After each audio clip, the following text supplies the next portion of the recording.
하나님 말씀을 보겠습니다. 구약 성경입니다. 시편 말씀입니다. 시편 63편 말씀입니다. 시편 63편 말씀입니다. 1절 말씀부터 3절까지 말씀을 보도록 하겠습니다. 시편 63편 1절부터 3절까지의 말씀입니다. 함께 읽겠습니다. 하나님이여, 주는 나의 하나님이시라. 내가 간절히 주를 찾되 물이 없어 마르고 황폐한 땅에서 내 영혼이 주를 갈망하며 내 육체가 주를 앙모하나이다. 내가 주의 권능과 영광을 보기 위하여 이와 같이 성소에서 주를 바라보았나이다. 주의 인자하심이 생명보다 나음으로 내 입술이 주를 찬양할 것이라. 아멘. 아멘. 함께 이렇게 12일간 특세에 참여하게 하신 우리 하나님께 감사드리고, 또 참여하신 여러분에게 또한 감사를 드립니다. 오늘 시편 63편으로 오늘 이번 특세를 이렇게 마치려고 합니다. 이번에 이렇게 시편 말씀을 이렇게 새벽에 나눌 때에 시편 말씀 중에 그 역사적 배경이 분명하게 성경 속에 기록이 되어 있는 성경만 찾아서 이번에 시편 말씀을 나눈 것입니다. 오늘 63편의 표제를 보시면 다윗의 시 유다 광야에 있을 때라고 기록이 되어져 있습니다. 다윗이 지금 유다 광야에 있게 되었습니다. 이것의 역사적 배경은 아들 압살롬의 반역으로 예루살렘에서 급하게 쫓겨났을 때를 지금 이야기를 하는 것입니다. 아들의 반란으로 인하여 왕위를 잃어버렸습니다. 모든 명예를 다 잃어버렸습니다. 궁을 떠난 다윗 왕은 생명의 위협을 지금 느끼고 있습니다. 한마디로 모든 것을 다 잃어버린 상황에서 지금 기록하고 있는 것이 시편 63편이다, 이렇게 말씀을 드릴 수 있습니다. 그런데 여러분이 시편 63편을 읽다 보면 이런 배경을 이해하고 읽으면 여러분이 깜짝 놀라게 됩니다. 왜냐하면 아들의 배신, 아들의 반역으로 모든 것을 잃어버렸습니다. 여러분, 왕의 자리를 잃어버린 것도 크지만 여러분, 아들이 아버지를 향해서 칼을 들었다. 이것은 정말 어떻게 표현할 수 없는 그런 절망이고 그런 분노가 일어날 일이 아니겠습니까? 그러나 시편 63편을 여러분 읽어보시면 불평이나 원망이나 분노가 찾아볼 수가 없다는 것입니다. 도리어 찬양, 송축, 만족, 기쁨, 이 즐거움, 이런 단어들이 바로 이 시편 63편에 기록이 되어 있다는 것입니다. 왕궁에서도 안 했던 고백을 지금 광야에서 고백하고 있다고 하는 것입니다. 무슨 일이 바로 다윗에게 일어난 것입니다. 하나님께서는 때때로 급진적인 방법으로 우리에게 찬양, 송축, 만족, 기쁨, 즐거움을 회복하시는 일을 하십니다. 그 방법이 무엇이겠습니까? 호세아 2장 14절에 보면 이렇게 말씀합니다. 그러므로 보라, 내가 그를 타일러 거친 들로 데리고 가서 말로 위로하고 거기서 비로소 그의 포도원을 그에게 주고 아골 골짜기로 소망의 문을 삼아주리니 그가 거기서 응대하기를 어렸을 때와 애굽 땅에서 올라오던 날과 같이 하리라 라고 말합니다. 여기에 보면 거친 들로 데려간다고 말합니다. 그런데 그 거친 들에서 세 가지를 행하시겠다고 말씀하십니다. 하나는 위로와 소망과 응대입니다. 여러분, 거친 들과 위로, 소망, 응대, 이건 안 어울리지 않습니까? 그러나 여기에 보면 이 거친 들, 곧 광야를 말합니다. 광야에 데리고 가서 우리에게 진짜 위로와 소망과 응대를 해 주시겠다. 이것이 하나님의 방법이다. 지금 이렇게 성경이 이야기를 하고 있다고 하는 것입니다. 여러분, 거친 들, 광야, 이것은 말 그대로 고생밖에 없는 것 아니겠습니까? 적막함밖에 없는 것 아니겠습니까? 어두움밖에 없는 것 아니겠습니까? 그런데 그곳에서 어떻게 진짜 위로와 소망과 응대를 우리 하나님께서 해 주시겠는가?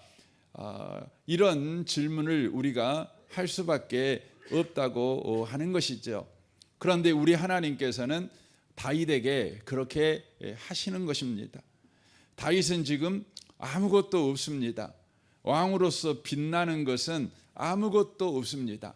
칠흑 같은 어두움뿐. 바로 광야는 바로 그런 곳이죠. 칠흑같이 어두운 이 광야 속에 다윗이 지금 있는 것입니다.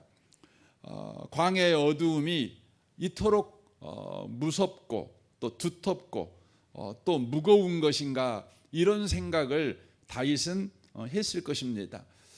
그런데 다윗에게 신비한 일이 일어나는 것입니다. 광야 가운데 있었더니 자기 안에 작고 희미한 불빛 하나가 빛나고 있는 것을 보게 된 것입니다. 자기 안에 희미하지만 또 작지만 빛나는 불빛이 있다는 것을 광야에 와서 비로소 보게 된 것입니다. 그는 화려한 궁전에 있으니 늘 빛나는 등불이 있는 궁궐에서 살았지요. 그래서 어두운 데를 걸어갈 일이 없었지요. 그런데 그가 막상 어두운 곳, 칠흑 같은 어둠 속에 바로 곧 광야에 있게 되니 자기 안에 바로 불빛이 있는 것을 바로 보게 됩니다. 여러분, 아무리 어둠이 크고요 깊어도 작고 희미한 여러분 등불 하나만 있어도 여러분 충분한 것입니다. 다윗이 산 것입니다. 다윗이 그 빛에 집중을 합니다. 집중을 하면 할수록 그 빛이 더 크고 빛나는 것을 보게 되어집니다. 어둠이 아무것도 아니게 느껴지는 것이죠. 광야가 바로 빛나는 곳이 돼 있는 것을 다윗이 느끼게 됩니다. 그렇다면 여러분, 다윗이 그 칠흑 같은 어둠 속에서 있을 때 자기 안에 빛났던 그 작고 희미한 불빛이 무엇일까요? 다윗은 그것을 이렇게 고백합니다. 시편 63편 1절 말씀입니다. 하나님이여, 주는 나의 하나님이시라 라고 말합니다. 다윗 안에 빛나고 있었던 그 불빛이 뭐였냐면 하나님은 나의 하나님이시라는 것입니다.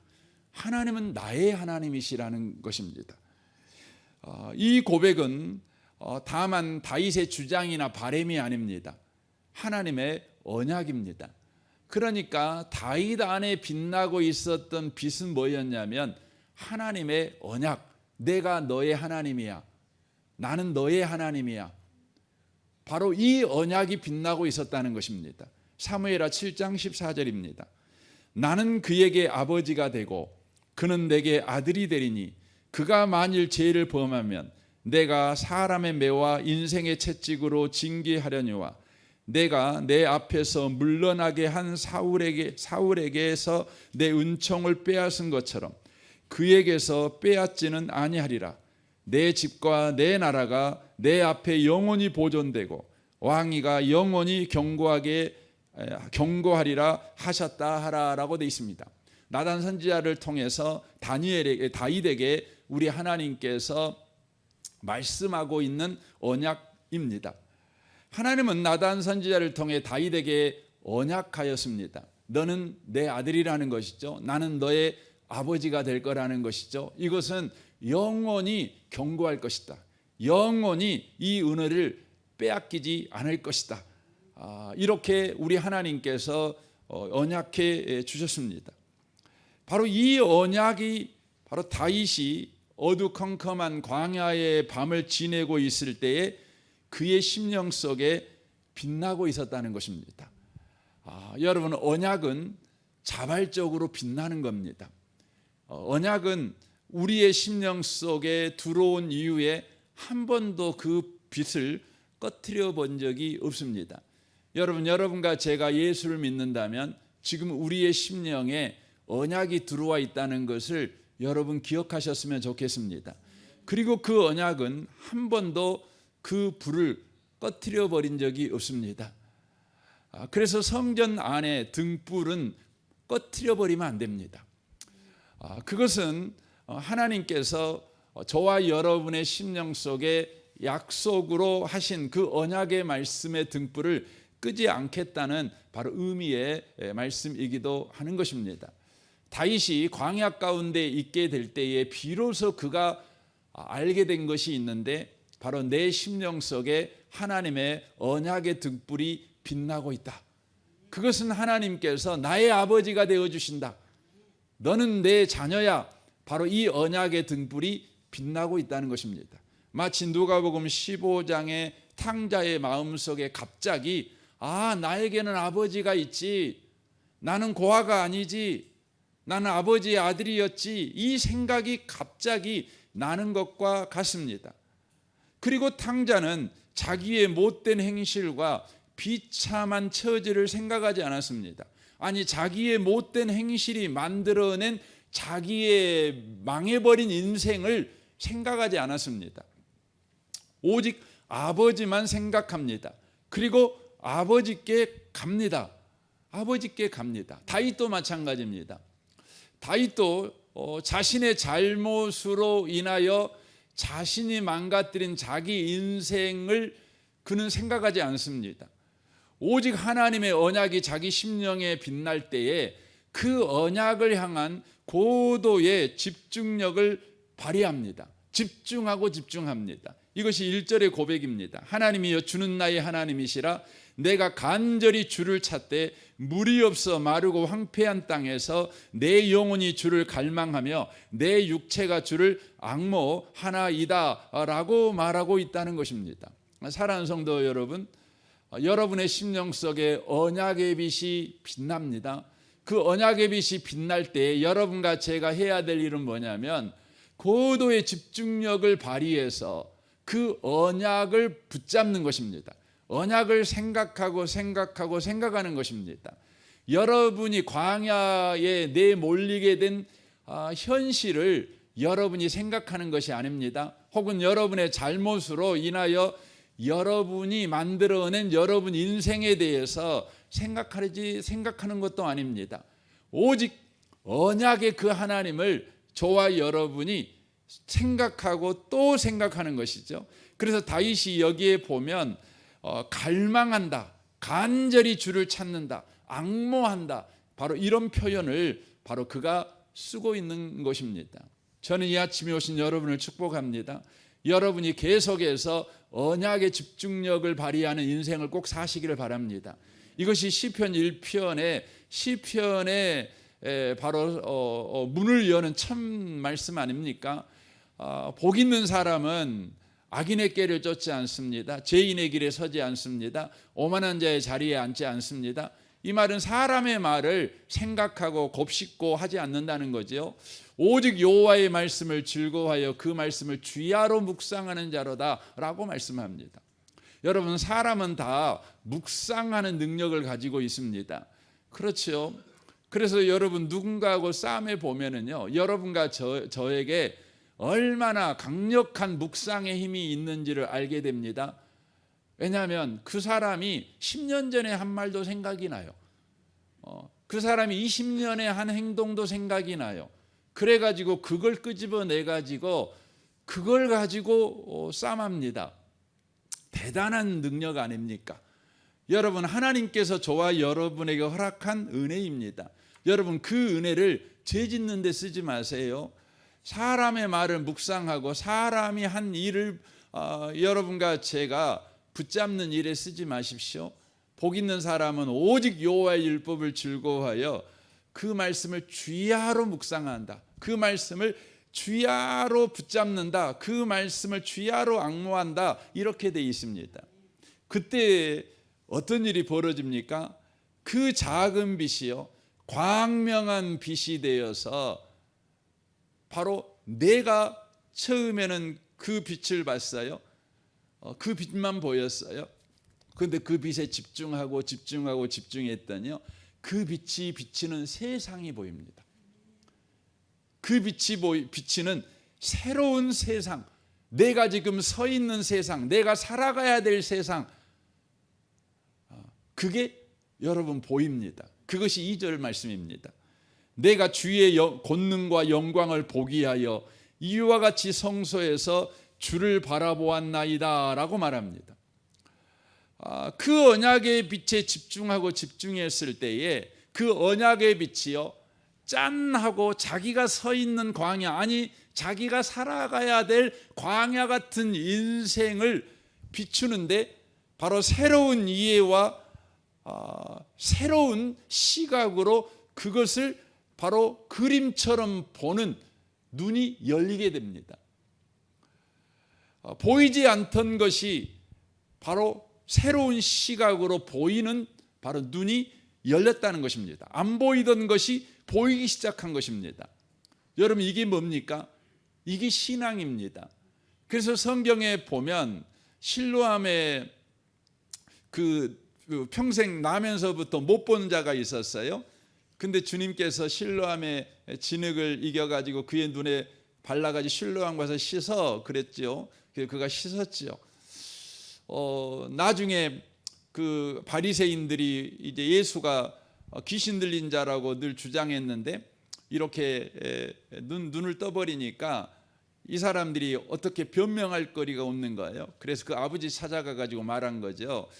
네 아들이 진짜 태어나면서부터 안 못 보던 사람이냐? 이렇게 물어봅니다. 그 말은 뭐냐면 그 예수님께서 진짜 못 본 사람을 보게 만들었느냐? 이걸 질문하는 거죠. 그러니까 이 아버지가 가만히 분위기를 보니까 그렇다고 말했다가는 이 바리새인들한테 괜히 봉변당할 것 같아 가지고 아들한테 그냥 물어보라고 그런 겁니다. 그랬더니 아들한테 또 바리새인들이 가서 물어봅니다. 네가 정말 어렸을 때부터 못 봤냐? 이렇게 물어봅니다. 그랬더니 이 아들이 뭐라고 말하냐면 제가 말할 수 있는 것은 안 보이던 것이 보여요. 안 보이던 것이 보이기 시작합니다. 이렇게 대답을 합니다. 여러분, 구원의 빛이 임했다는 게 뭡니까? 안 보이던 것이 보이는 겁니다. 보이는 것입니다. 안 보이던 것이 보입니다. 지금 다윗이 안 보이던 것이 보였습니다. 뭐가 보인 겁니까? 광야가 성소로 보였다는 것입니다. 아무것도 없고 아무것도 할 수 없는 광야가 하나님이 임재해 계신 곳, 무엇이든지 창조할 수 있는 창조의 무대로 보였다는 것입니다. 여러분, 그 표현이 뭐냐면 권능과 영광입니다. 그래서 권능과 영광이라는 것이 등장하면 이것은 창조와 늘 관계가 있습니다. 그래서 시편 8편에 보면 거기에 권능과 영광이라는 단어가 나오는데 바로 사람이 무엇이기에 하나님이 이렇게 창조하셨습니까? 라는 걸 고백할 때 쓰는 표현입니다. 그러니까 광야라는 것은 아무것도 없지요. 아무도 없지요. 무상태이지요. 그런데 바로 이 광야가 하나님이 임재해 계시는 까닭에 바로 새 창조가 일어나는 창조의 무대라는 것이 보이기 시작했다는 것입니다. 과연 그렇지요? 창세기 1장을 여러분 가보십시오. 1장 2절 보십시오. 땅이 혼돈하고 공허하며 흑암이 깊음 위에 있고 하나님의 영은 수면 위에 운행하시니라. 하나님이 이르시되 빛이 있으라 하시니 빛이 있었고 빛이 하나님 보시기에 좋았더라 라고 되어 있습니다. 여기에 보면 혼돈, 공허, 흑암이 창조의 무대가 되어 있는 것을 보게 됩니다. 이와 같이 공허하고 흑암의 광야가 새로운 창조의 무대로 다윗의 눈에 새롭게 보인 것입니다. 그전에는 혼돈, 공허, 흑암은 절망이지요. 그것은 이제 사망 선고 아니겠습니까? 그것은 사망의 무덤이죠. 공동묘지지요. 그런데 언약의 빛에 집중했더니 그 빛이 새로운 세상을 보게 하는데 바로 그가 서 있는 광야가, 아니 그가 살아가야 될 광야 같은 인생이 하나님의 창조의 무대라고 하는 새로운 바로 시각으로 세상을 보는 눈이 바로 열렸다고 하는 것입니다. 사랑하는 성도 여러분, 여러분이 지금 서 있는 현장이 어떤 곳인지 저는 잘 모릅니다. 그러나 분명하게 제가 아는 것은 하나님이 여러분과 함께하고 계신다는 것입니다. 그런 까닭에 여러분이 서 있는 곳은 바로 창조의 무대라고 하는 것입니다. 여러분과 제가 이것을 놓치시면 안 되는 것입니다. 안 되는 것입니다.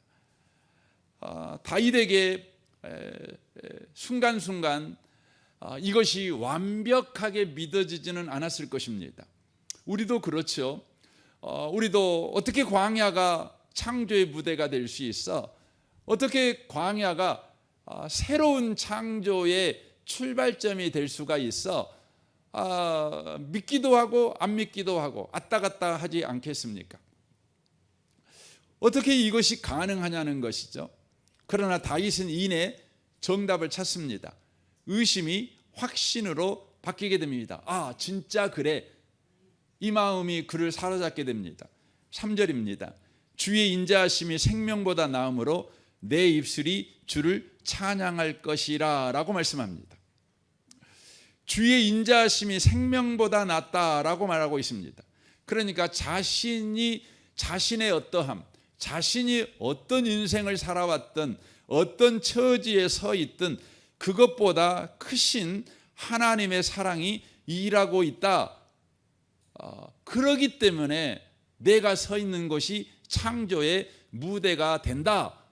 이것을 그가 알게 되었다는 것입니다. 우리는 늘 하나님께서 새 일을 행하신다고 말씀할 때 내 자신에게 사로잡힐 때가 많습니다.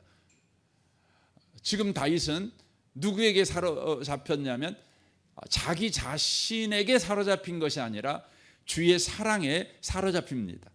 주의 사랑이 자신의 생명보다 크다는 것이죠.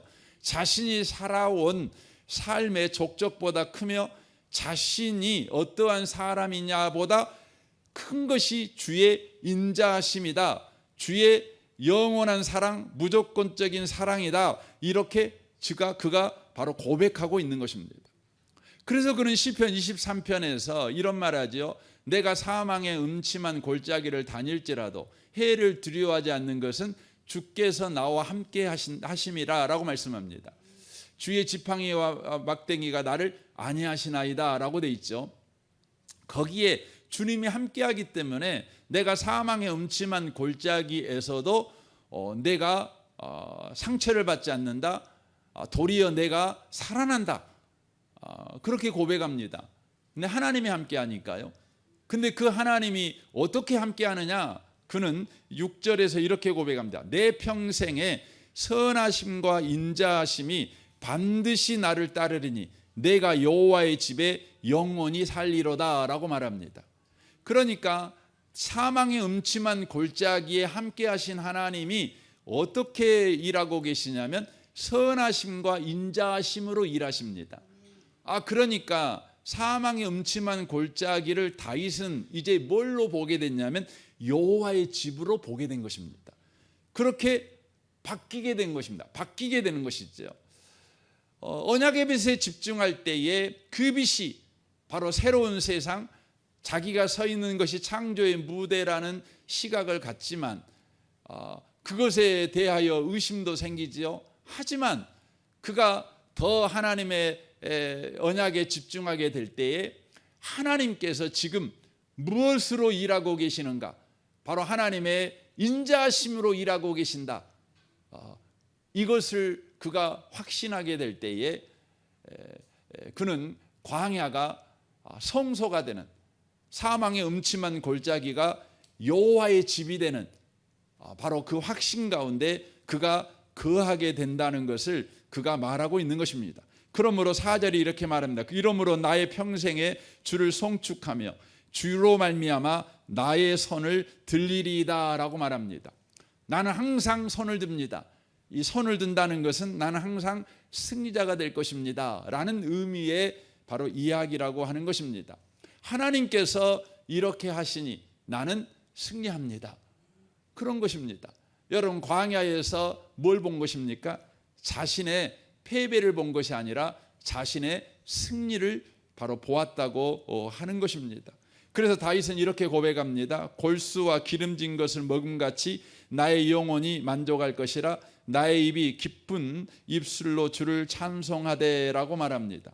다윗은 만족함을 고백하고 있습니다. 왕의 자리를 빼앗겼지만 하나님의 사랑이 자신을 만족하게 하고 있다고 하는 것이죠. 그 하나님의 사랑이 최고의 요리사가 해주는 왕궁의 밥상보다 바로 더 좋다, 더 만족스럽다, 이렇게 바로 고백하고 있다고 하는 것입니다.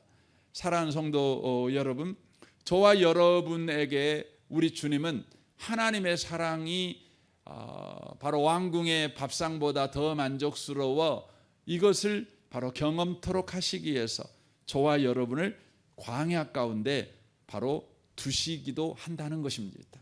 우리가 이걸 놓치시면 안 됩니다. 우리는요, 하나님에 대해서 입맛을 잃어버리고 삽니다. 왜냐하면 세상에 너무 분주하고 세상 맛에 저와 여러분이 안주하고 살아가기 때문에 그렇습니다. 그러나 이것은 아주 위험합니다. 갈라디아서 5장에 보면 이것이 얼마나 위험하고 헛된지 그 목록을 성경에 기록해 놨습니다.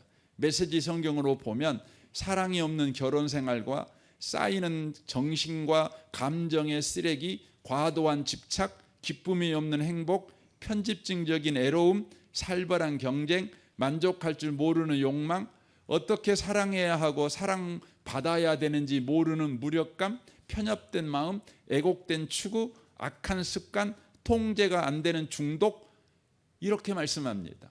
저와 여러분이 세상에 너무 분주해요. 그리고 세상 맛에 우리가 안주해요. 그러면 저와 여러분에게 이런 일이 바로 생깁니다. 우리 주님은 저와 여러분이 하나님에 대해서 다시 입맛이 생기게 하시기 위해서 우리 가운데 무슨 일을 하냐면 광야로 우리를 데려가십니다. 광야로 데려가십니다. 아무것도 없고 아무것도 할 수 없는 광야, 그 칠흑 같은 어둠 속에서 바로 우리의 내면에 허락한 언약의 불빛, 예수 그리스도의 불빛이 빛나고 있음을 보게 하기를 원하십니다. 너무나 현대는 밝은 빛 아래서 살아가지 않습니까? 소위 말해서 돈 세례를 우리는 받고 살지요. 자본주의 세례를 우리가 받은 자로서 그렇게 세상의 빛에 흠뻑 젖어 살아갑니다. 그러니 우리 안에 빛나고 있는 바로 그 언약의 빛을 우리는 못 보고 삽니다. 대낮에 하늘의 빛이 빛나고 있지만 그 빛을 별을 보지 못하는 것처럼 그렇습니다. 그래서 우리 주님께서 우리를 광야로 데려갑니다. 한국의 저녁은 너무 또 밝지요. 그래서 별 보기 어렵죠. 그러나 아무것도 없는 저 광야 사막의 밤으로 우리를 데려가면 우리에게 그렇게 빛나는 별이 많다는 걸 우리가 알게 됩니다. 저는 이 아침에 오신 복 있는 분들이 여러분이 광야에 서 있다면 광야에 서 있는 것을 불평하고 원망하지 말고 여러분의 심령 속에 빛나고 있는 언약의 빛을 발견하는 그런 귀한 은혜를 꼭 누리셨으면 좋겠습니다. 하나님은 나의 하나님이시다. 이 고백이 저와 여러분의 고백 되시기를 주님의 이름으로 축원합니다. 아멘. 이 시간 우리 찬양을 좀 먼저 좀 하나 했으면 좋겠습니다. 오늘 토요일이어서 조금 찬양을 좀 했으면 좋겠다 생각을 했습니다. 광야를 지나며라는 찬양입니다. 이 찬양 여러분이 아마 아실 것인데 우리 함께 하겠습니다. 왜 나를 깊은 어둠 속에 홀로 두시는지, 어두운 밤은 왜 그리 길었는지, 나를 고독하게, 나를 낮아지게 세상 어디도 될 곳이 없게 하셨네.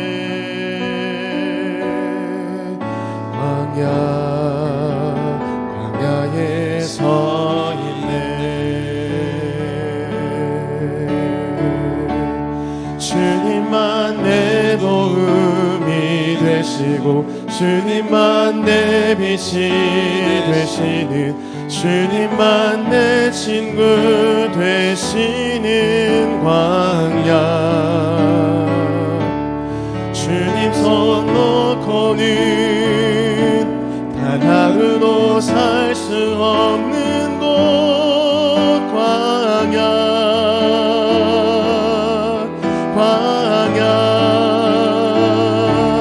주께서 나를 사용하시려 나를 더 정결케 하시려 나를 택하여 보내신 그곳 광야. 성령이 내 영을 다시 태어나게 하는 곳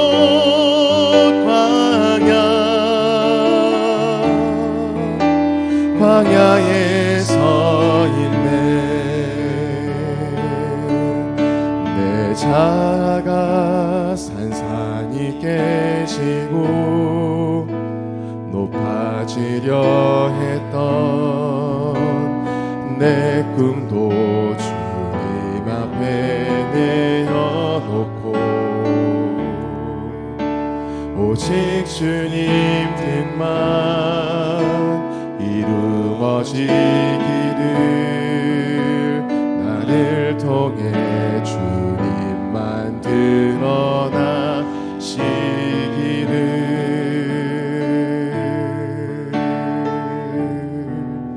광야를 주님만 내 도움이 되시고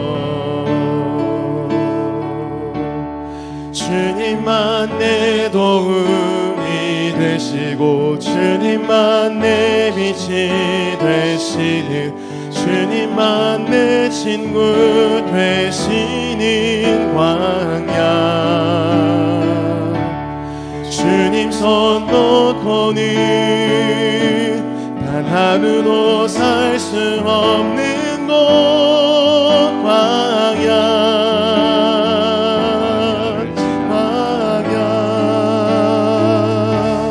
주께서 나를 사용하시려 나를 더 정결케 하시려 나를 택하여 보내신 그곳 광야. 성령이 내 영을 다시 태어나게 하는 곳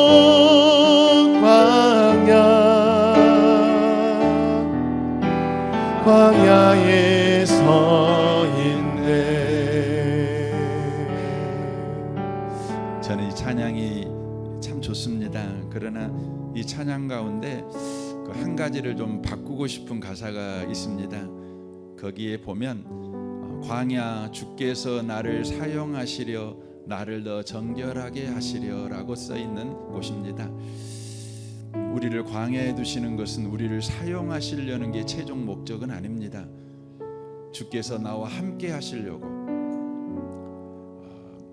광야에 우리를 두시는 것입니다.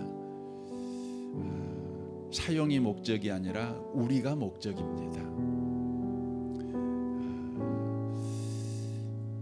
광야 주께서 나와 함께 하시려 나를 더 정결하게 하시려 나를 택하여 보내신 그곳 광야. 오늘 우리 함께 우리를 광야에 서게 하신 우리 주님께 기도하기를 원합니다. 우리 이 말씀을 보면서 이 시간 기도하는 시간을 좀 가졌으면 좋겠습니다. 제가 성경을 읽겠습니다. 하나님이여 주는 나의 하나님이시라. 내가 간절히 주를 찾되 물이 없어 마르고 황폐한 땅에서 내 영혼이 주를 갈망하며 내 육체가 주를 앙모하나이다. 주님, 다윗이 모든 것을 잃은 광야에서 여전히 주는 나의 하나님이라 고백하듯이 저도 오직 주님만 바라봅니다. 제 삶이 다윗이 처했던 광야와 같이 메마르고 황폐할 때가 있습니다. 모든 것을 잃은 듯한 절망 속에서 세상의 그 어떤 것도 저를 채울 수 없음을 고백합니다. 오직 주님만이 저의 참된 갈망이 되시며 저의 영혼과 육체가 온전히 주님만을 찾고 주님을 바라봅니다. 내가 선포하노니 하나님은 나의 하나님이십니다. 나의 영혼은 메마른 광야에서도 오직 주님만을 간절히 갈망할 것입니다. 주님만이 나의 생명이 되시고 나의 유일한 만족이 되실 것입니다.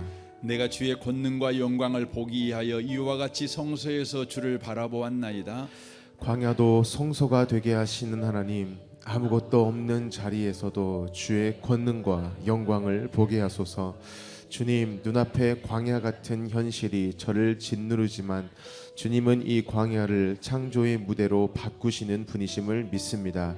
제 눈이 주의 권능과 영광을 보게 하시고 제 삶의 모든 고통과 어려움 속에서도 주님께서 역사하시는 성소로 여기게 하소서. 내가 선포하노니 나의 광야는 하나님의 권능과 영광을 보는 성소가 될 것입니다. 주님께서 내 삶의 혼돈과 공허 속에서 새로운 창조를 시작하실 것입니다. 주의 인자심이 생명보다 나음으로 내 입술이 주를 찬양할 것이라. 주님, 생명보다 귀한 것은 주의 인자하심입니다. 다윗처럼 주의 사랑을 더 큰 가치로 여기게 하소서. 주님, 저의 부족함과 연약함에도 불구하고 저를 사랑하시는 주님의 한없는 인자하심이 저의 생명보다 더 귀하고 값지다는 것을 깨닫습니다. 저의 존재 가치가 세상의 성공이나 명예에 있는 것이 아니라 주님의 무조건적인 사랑 안에 있음을 믿습니다. 이 놀라운 사랑에 감사하며 저의 입술로 주님을 찬양합니다. 내가 선포하노니 주님의 인자하심이 나의 생명보다 더 낫습니다.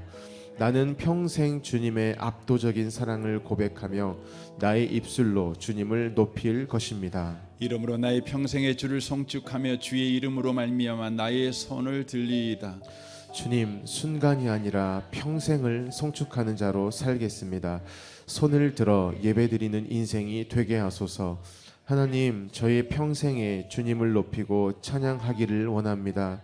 제가 삶의 기쁨과 슬픔 속에서 늘 주님의 이름을 부르고 주님께 두 손을 들어 경배하는 삶을 살게 하소서. 내가 선포하노니 나는 평생토록 주님을 송축하며 주님의 이름으로 나의 손을 들 것입니다. 나의 삶은 오직 주님께 바치는 예배가 될 것입니다. 골수와 기름진 것을 먹음같이 내 영혼이 만족할 것이라. 나의 입이 기쁜 입술로 주를 찬송하되. 주님, 왕궁의 밥상이 아니라 주님의 사랑에서 만족을 찾게 하소서. 주님, 세상의 어떤 풍요로운 밥상도 주님과의 교제에서 오는 만족보다 못함을 고백합니다. 세상의 모든 것을 잃고 광야에 있어도 주님께서 주시는 은혜와 사랑으로 저의 영혼이 가장 기름진 것으로 채워진 것처럼 만족하게 하소서. 내가 선포하노니 나의 영혼은 오직 주님으로 말미암아 가장 깊은 만족을 누릴 것입니다. 나는 기쁨의 찬양으로 주님을 높이며 광야에서도 주님이 주시는 만족을 경험할 것입니다. 내가 나의 침상에서 주를 기억하며 새벽에 주를 묵상할 때 주는 나의 도움이 되셨음이라. 내가 주의 날개 그늘에서 즐겁게 부르리이다. 주님, 고독한 밤과 새벽에도 주를 기억하며 주의 날개 아래서 위로를 얻게 하소서. 하나님, 외로운 밤에 불안과 두려움이 몰려옵니다. 그러나 그 자리에 주님을 묵상하며 과거의 은혜를 떠올리게 하소서. 내가 선포하노니 나의 밤은 절망의 밤이 아니라 은혜의 밤이 될 것입니다. 새벽마다 주의 도우심을 찬양할 것입니다. 나의 영혼이 주를 가까이 따르니 주의 오른손이 나를 붙드시거니와. 주님, 내가 주를 붙든 것 같으나 실상은 주님의 손이 나를 붙드셨습니다. 주님, 제가 주님을 붙든 것이 아니라 주님의 손이 저를 붙들어 주셨음을 깨닫습니다. 제 삶의 광야는 저를 버려둔 곳이 아니라 주님께서 더 강하게 저를 붙들고 계심을 확인하는 장소임을 믿습니다. 내가 선포하노니 나는 주님을 가까이 따를 것입니다. 내가 넘어질 때에도 주님의 오른손이 나를 결코 놓지 않으시고 굳건히 붙드실 것입니다. 나의 영혼을 찾아 멸하려 하는 그들은 땅 깊은 곳에 들어가며 칼의 세력에 넘어져 승냥이의 먹이가 되리이다. 왕은 하나님을 즐거워하리니 주께 맹세하는 자마다 자랑할 것이나 거짓말하는 자의 입은 막히리로다. 주님, 왕좌가 아니라 주님을 즐거워하겠습니다. 내 기쁨의 근원이 하나님이심을 고백합니다. 주님, 저를 해하려는 모든 원수의 어려움을 주님께 온전히 맡깁니다. 저는 복수 대신 주님을 즐거워하는 삶을 선택하겠습니다. 왕좌가 아닌 주님을, 권력이 아닌 주님과의 동행을, 명예가 아닌 주님의 사랑을 선택합니다. 내가 선포하노니 나의 모든 원수와 고난은 주님의 심판에 맡겨질 것입니다. 나는 오직 하나님을 즐거워하며 살 것입니다. 나의 기쁨과 자랑은 오직 주님이 되실 것입니다. 아멘. 아멘. 우리 계속해서 또 여러분의 기도를 또 하시면 좋겠습니다. 특별히 내일이 주일입니다. 내일 주일 예배를 위해서 여러분이 기도하실 때에 예배는 주님을 만나는 것입니다. 예수를 힘입어 주님 앞에 담대히 나아가 임재하시는 주님을 경험하는 것입니다. 특별히 내일이 14주년 감사 예배로 드리는데 주께서 이 예배를 통해서 우리의 인생이 주님께 붙들려 있는 것을 다시 한번 확인하고 또 그것을 믿는 믿음으로 우리 인생을 살아가는 복을 얻는 예배가 되게 하시옵소서. 예배를 위해 기도해 주시면 좋겠습니다. 이 나라와 이 민족을 위해, 북한과 열방을 위해서, 또 교회와 선교사님들을 위해서 또 기도해 주십시오. 우리 좋으신 주님께 이 시간 우리 통성으로 우리 구할 때 우리 주여 그렇게 주님께 부르짖고 우리 기도하기를 원합니다. 기도하겠습니다. 주여, 하나님 아버지 감사합니다.